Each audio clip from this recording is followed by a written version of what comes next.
Alors, bonjour, moi c'est Thomas, je suis un jeune du 92, j'habite en cité et je vais vous parler de ce que j'ai vécu pendant les émeutes. Comme j'étais VTC, j'ai pu voir que la haine elle était partout. J'arrivais à voir les émeutes dans plusieurs zones de l'Île-de-France, que ce soit dans les quartiers chics de Paris ou dans les banlieues un peu plus austères. Quand je rentrais chez moi pour rentrer dans ma ville, ça m'arrivait souvent de voir des scènes de guerre. Il y a des zones où je ne pouvais pas accéder. Par exemple, ça m'est déjà arrivé que je devais déposer une cliente, mais que la route était barrée à cause de feu. Des clients qui sont pris de panique, où je reçois des jets de projectiles quand j'arrive à une destination. Parce que, en fait, si vous voulez, j'avais un 508. Le 508, c'est la même voiture que la police banalisée, alors ça me prenait souvent pour un flic banalisé, alors que j'étais juste un VTC. Je vois les CRS en intervention qui chargent juste en face de moi. Des policiers qui se font rouer de coups, qui sont obligés de courir, qui ne peuvent même pas intervenir parce que les émeutiers sont trop nombreux.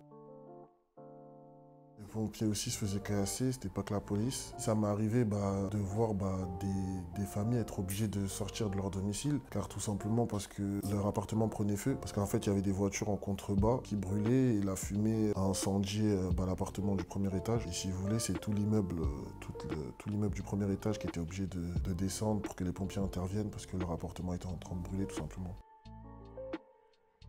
Quelqu'un que je connais, une personne plus jeune que moi, qui a perdu son œil droit à cause de tirs de flashball pendant les émeutes. Comme un truc que j'ai jamais vu, c'était pillage de plusieurs commerces. Je voyais plusieurs jeunes sortir et rentrer dans le tabac, ensuite quelques minutes après se faire charger par la BAC ou les CRS. J'avais vu aussi le pillage d'une station essence et j'avais aussi vu le pillage du centre commercial au parc des Chantraines où il y a Decathlon, Fnac, Boulanger. Je voyais des jeunes sortir avec plusieurs télés, plusieurs trottinettes électriques, des vélos, des iPhones, des iPads. J'ai déjà vu un bus, pas un bus scolaire, mais les bus pour voyager, qui s'est tout simplement fait carjacker, quoi. J'ai vu en fait que c'était l'anarchie, quoi.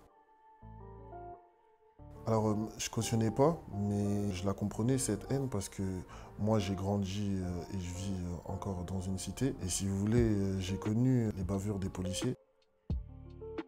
Depuis tout petit, on a cette peur de la police, cette peur du gouvernement tout simplement. Quand tu grandis dans un quartier et que tu subis tous les jours la provocation ou les bavures de la police, au bout d'un moment, quand ça pète, t'as juste envie de te venger, quoi. Après, il n'y a pas que des mauvais flics, hein. Je suis pas là pour les descendre. De mon expérience et de ce que j'ai connu, ils sont majoritairement impulsif. C'est humiliant de se faire retourner les poches devant les gens, devant tes potes, de te faire fouiller, d'enlever ta veste, de retirer ta casquette. Et la police, ils ont le dernier mot. C'est que ça aurait pu être nous en fait. Naël, ça aurait pu être moi, ça aurait pu être à peu près tous les jeunes qui ont commis les émeutes, quoi. Et ils renvoient tout simplement la violence qu'ils reçoivent quotidiennement.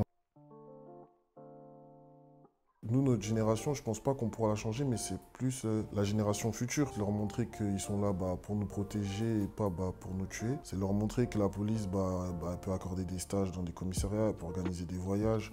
Si on fait un travail de fond et si on traite le problème dès le plus jeune âge, je pense que les mentalités elles pourront évoluer.